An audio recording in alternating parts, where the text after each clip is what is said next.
समचरण सरोजं सम्रणिरामुदवं जघननिहित पाणि मंडलं मंडनं तरुण तुलसीमाला कंदरं कंजनेत्रं सदयदहासं विठ्ठलं चिन्तयामि नमो विश्वरूपा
समाजाची कविले महासिद्धांताची हृदय रचना उगली लसत भक्ती ज्ञानी त्रत्रविला धार्मिक तरू तया ज्ञानी शाते गुणवती देव वंदन कर ओम नमो ज्ञानेश्वरा करुणाकरा दयाळा तुमचा अनुग्रह धरू पावन झालो चराचरी वक्रतुंड महाकाय सूर्यकोटि समप्रभ निर्विघ्नं कुरु मे देव सर्वकार्येषु सर्वदा मनोजवं मारुततुल्यवेगं जितेन्द्रियं बुद्धिमतां वरिष्ठं वातात्मजं वानरयुतमुख्यं श्रीरामदूतं शरणं प्रपद्ये कैलासराणाशुचन्द्रमौली भरेन्द्रमाता मुकुटिस्थळाळि कारण्य सिंधु भवदुःखहारी रवीन शंभो मधुकोनतारी विढाला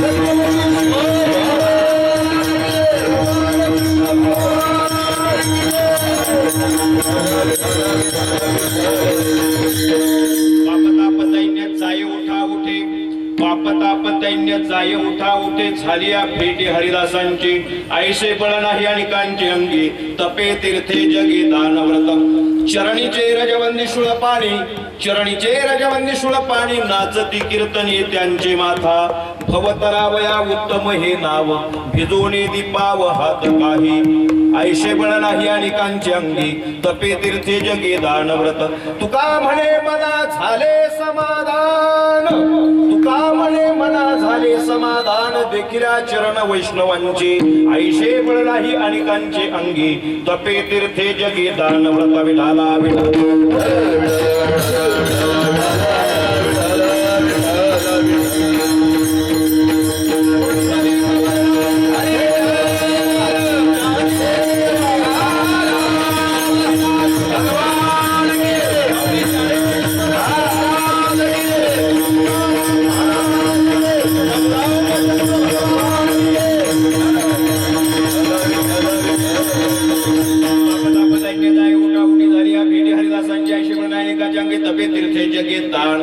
प्रस्तुत प्राप्त प्रसंगी भगवान परमात्म्याच्या सेवेकरिता उपस्थित केलेला अभंग देहूचे सुप्रसिद्ध साधू संत हृदय सम्राट वैराग्याचे मूर्तिमंत पुतळे जगद्गुरु तुकोबारा यांचा हा 5 चरणाचा प्रतिवर्षाप्रमाणे आपल्या या भव्य आणि दिव्य राजशाही थाटामध्ये संपन्न होत असणारा नामयज्ञ संत ज्ञानोबाराय सेवाभावी संस्थेच्या माध्यमातून सर्व आभार वृद्धांच्या सहयोगातून सर्व गुणीजन कार्यकर्ते मंडळींच्या सहयोगातून मृदंगाचार्य विनेकरी टाळकरी चोपदार या सर्वांच्या सहयोगातून संपन्न होत असणारा हा नामयज्ञ वर्ष 19वे आणि 19व्या वर्षातील 6व्या दिवसाच्या कीर्तन रूपी सेवेकरता निवडलेला अभंग आपल्या सर्वांच्या मुखोद्गत आहे, सर्वांच्या परिचित आहे आणि मी काय सांगणार हे तुम्हाला माहिती आहे.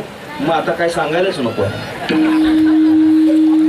प्रथमच या आणि असणाऱ्या कोकण भुवन शिबिरी बेलापूर मध्ये आपल्या या मंडळाचे त्या ठिकाणी अध्यक्ष आमचे हरिभक्तीपरायण खंडू महाराज आणि त्यांचे बंधू संजयजी शिरोळे साहेब यांच्या माध्यमातून आपला सर्व भाविकांचा दर्शनाचा योग आला आणि त्या दर्शनाच्या माध्यमातून त्या ठिकाणी अभंग वेगळा निवडणार होतो, पण गुणीजन मंडळीची फजिती व्हायला नको म्हणून अभंग जरा सोप्यातला निवडला, नाहीतर निवडणार होतो ऐका कलीचे हे फळ आणि पुढे होईल ब्रह्मघोळ.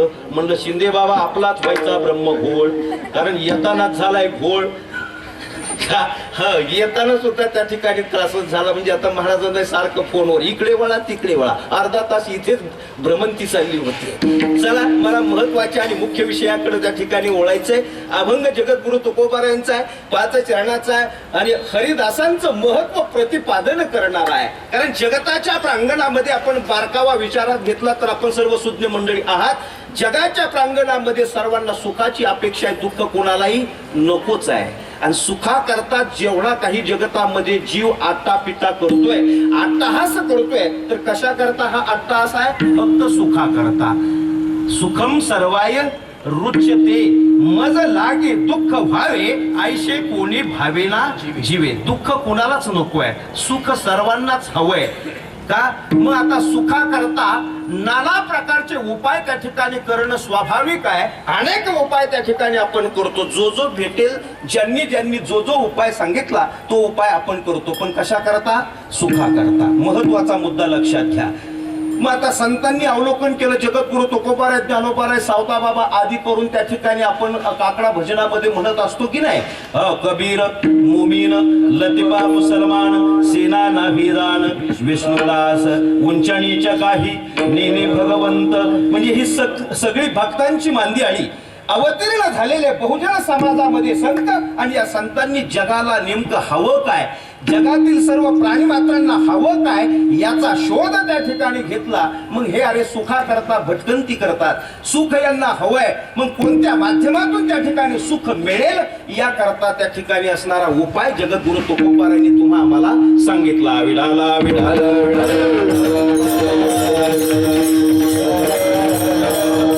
माऊली महावैष्णव ज्ञानोबारायांनी ज्ञानेश्वरी सांगितली. वाक्य लक्षात घ्या. ज्ञानोबारायांनी ज्ञानेश्वरी सांगितली आणि तुकोबारायांनी मात्र त्याचं तंतोतंत आचरण केलं. माऊलीनं सांगितलं, सच्चिदानंद बाबांनी लिखाण केलं. आता ज्ञानेश्वरी पारायण सोहळा चालू आहे. ओवी आपला सर्वांना ज्ञात आहे. सच्चिदानंद बाबा आदरेशो लेखको झाला. लिहिली कुणी? सच्चिदानंद बाबांनी. आणि तीही अवस्था कशी आहे? मेले माणूस जित उठविले वेळ काळा ते का जी प्रेत यात्रा निघालेली होती, प्रसंग सर्वांना माहिती आहे की त्या प्रेत यात्रेच्या माध्यमातून सच्चित आणि आनंद त्या बाबांनी त्या ठिकाणी जावं आणि धर्मपत्नीने यावं आणि ज्ञानोबारायांच्या चरणावरती नतमस्तक व्हावं. महाराज अहो म्हणले आशीर्वाद दिलाय, अखंड सौभाग्यवती भव. पण जिला आभागीला आशीर्वाद दिलाय त्या आभागीचा पती त्याची अंत्ययात्रा निघालेली आहे. आता अंत्ययात्रा काही नव्यानं सांगायचं कारण नाहीये, सर्वांचीच केव्हा ना केव्हा तरी नाही. बरं तुमची नाही निघणार का?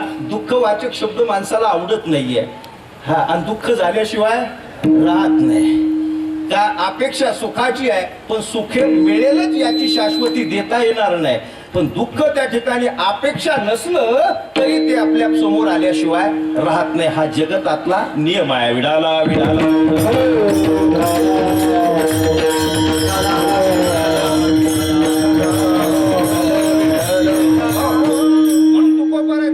आदी करून संतांनी त्या ठिकाणी अवलोकन केलं. मी वाक्य सांगितलं, तुकोबारायांनी अनुकरण केलं, आचरणात आणलं आणि आचरणात आणल्यानंतर जगाला सांगितलं की बाबा जो अनुभव मी घेतलाय याला स्वप्रचिती म्हटलेली आहे शास्त्रानं.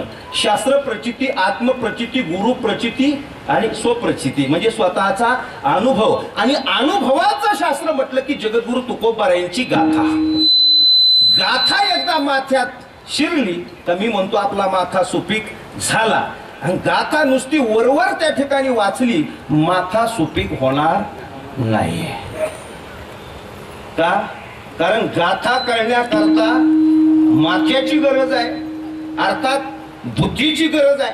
आणि त्या बुद्धीचा वापर त्या ठिकाणी ज्या वेळेला गाथ्यामध्ये आपण करू, म्हणजे अभंगच्या वेळेला वाचन करू, वाचन केल्याच्या नंतर एका एका अभंगामध्ये जगद्गुरु तुकोबारायांना सांगायचंय काय हा महत्वाचा अल्प जरी त्या ठिकाणी आपल्याला परिचय कळला किंवा अल्प अर्थ जरी कळला तरी मला वाटतं गाथा आपल्याला कळला असं म्हटलं तरी वावगं ठरणार नाहीये का. पण आपल्या माथ्यात लवकर गाथा शिरत नाही. ज्ञानेश्वरी पारायण चालू आहे, पारायणाला किती मंडळी बसलात हे काही मला ज्ञात नाहीये, पण बऱ्याच ठिकाणी त्या ठिकाणी पारायणाला मंडळी कमी असतात आणि व्यासपीठ चालक 2-4 असतात.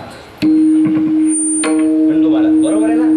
व्यासपीठ चालक कमीत कमी 3 ते 4 व्यासपीठ चालक, समोरचे बसलेले एक बहिरण एक आंधळ भीत आंधळ. आणि एकदा का पारायण सुरू झालं, आता ज्यांचा पाठ असतो हो सतत त्या ठिकाणी मुखातून त्या ओव्या पुन्हा पुन्हा सातत्यानं त्याची साधना झालेली असते, तप झालेली असते. मग आता आमच्यासारखी मंडळी लगेच सुरुवात करतात. ओम नमो ज्याद्या वेदप्रतिवाद्या ये सुसंवेद्या मुरुबा दिवा तुझे सकल प्रकाशू म्हणे निवृत्तासु हे जतम हे समोरचे हे वरम हे गांगी भाव हे प्रेमा हे विवळावला हे विवळावला हे विवळावला हे विवळावला हे विवळावला प्रेमा. आलं लक्षात? हा नसलं आलं तरी हा म्हणत चला. आता एवढ्या स्पीडनं वाचल्याच्या नंतर महाराज, कारण का त्याला वाचायचं म्हटलं तर स्वरात आणि त्या ठिकाणी असणाऱ्या 9010 ओव्या वाचायच्या म्हटलं तर तेच कसं आहे, वाचन करताना सगळ्यांना सामावून घ्यायचं सगळे वाचन. बरं त्यातल्या त्यात ग्रामीण भागामध्ये दृश्य पाहिलं तर सगळे स्टुडंट असतात, छोटे छोटे मुलं. बसा पारायणाला, त्यालाही कळाला आणि व्यासपीठात चालकालाही वळाला. श्लोक आला का त्याने त्या ठिकाणी म्हणायचं धर्मक्षेत्री कुरुक्षेत्री समयुत आयुष्य मामका पांडवाचे किंवा होता संजय. मग संजय ते म्हणले मग काय त्या ठिकाणी खडखडम खडखडम. हे कसं आहे, हे म्हटले मोले घातले रडाया नाही आसू आणि माया. परिणाम का जाणवत नाही. जगद्गुरु तुकोबाराय म्हटले परिणाम जाणवण्याकरता भक्तीच्या ठिकाणी एवढी आपुलकी, एवढा जिव्हाळा पाहिजे की अगदी त्या अभंगामध्ये आपण किंवा त्या भूमीमध्ये आपण एकदा का रत झालो. शब्द आहे आरती का, आरती या आणि रत रतती म्हणजे रममान व्हा. रममान एकदा त्या ठिकाणी जीव त्याच्यात झाला का परत माघारी घेत नाही. दुसऱ्या इतरत्र साधनाकडे तो वळतच नाही. पण आपण का वळतोय याचं कारण आहे आपल्याला त्याचं पुरेपूर ज्ञान झालं नाही. ज्ञानोबारांची भाषा आहे अज्ञानतयापाशी पांडवा का, त्याच्याकडे अज्ञान आहे आणि त्या अज्ञानाचा परिणाम आणि त्या अज्ञानामध्येच त्या ठिकाणी बहुजन समाज त्या ठिकाणी कसा आहे झोपलेला आहे. आपण प्रमाण म्हणतो की नाही, बोल बोले आ बोले बोल बोले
कैसे घरात घरकुल केले नेलो अंधार ना उजडले का. थोडं स्पीड वाढवले वेळे अभावी बरं का, वेळ कमी आहे त्यामुळे त्या ठिकाणी स्पीड वाढवलं का. कारण तयार वाजवणारा केव्हा कळतो जेव्हा चक्रधार त्या ठिकाणी 32 मात्र्याचा 4 मात्र्यात वाजवतो त्यावेळेला कळतो की तयार वाजवणार आहे.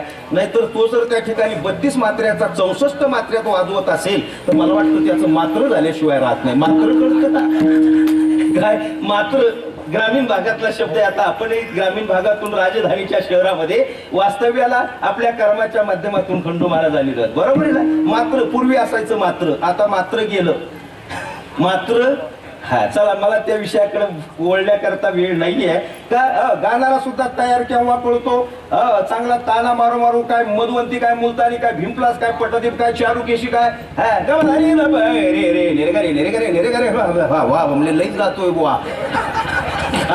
गाणारा आता मी सगळ्या अंगानं मला त्या ठिकाणी, कारण काही दिवस गाण्याचं काम केलं, काही दिवस वाजवण्याचं काम केलं आणि नंतर कीर्तनकार झालो. कारण मला कळलं वाजवण्यातही काही परवडत नाही, गाण्यातही काही परवडत नाही, त्यापेक्षा कीर्तनच परवडतं. हा, एक कीर्तन सहज सहज केलं तरी कमीत कमी 10,000. त्यापेक्षा म्हटलं हा धंदा त्या ठिकाणी परवडला. हा धंदा त्या ठिकाणी 7 दिवस राहिलं तरी 8व्या दिवशी कार्यकर्त्याची मंडळाची चर्चा, त्याला एवढे कशाला. म्हणलं हे बरे बा, स्पष्ट वक्ता सुखी बो बरं का सिस्टीममध्ये.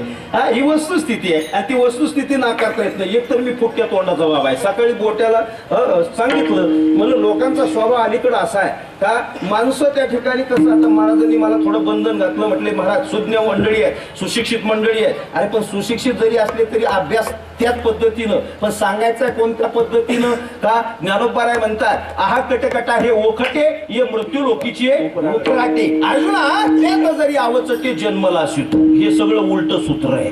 ज्याला द्यायला पाहिजे त्याला देत नाही, नको त्याला आग्रह केल्याशिवाय राहत नाही. हा तुमचा आमचा शारीरिक मूळ स्वभाव आहे. म्हणजे अगदी त्याला मला वाटतं आपल्या सर्वांचे अभंग पाठ आहे. आधी होता वाघ्या आणि दैवयोगे झाला पाग्या, याचा येळपट राहिना आणि मूळ स्वभाव. आधी होती दासी, पट्टराणी केले तिशी, तिचे हिंडणे राहिना आणि मूळ स्वभाव. अगोदर काय म्हटले, दासी होती, कर्म धर्म संयोगानं त्या ठिकाणी गुडलग असं, सुदैव असं का तिला पट्टराणी केलं. हा, पण तिचं गाणा गाणा फिरणं, हा गाव याटाळायचं काही थांबायला. हा, जरा ग्रामीण भाषेतला शब्द आपल्याला परिचयाचा सांगतो बरं का. का शहरामध्ये बरेचसे ग्रामीण शब्द त्या ठिकाणी लोप पावत चाललेले आहे. मी का परवा एका ठिकाणी खंडोबारा शब्द वापरला, बुचकुली म्हणजे काय.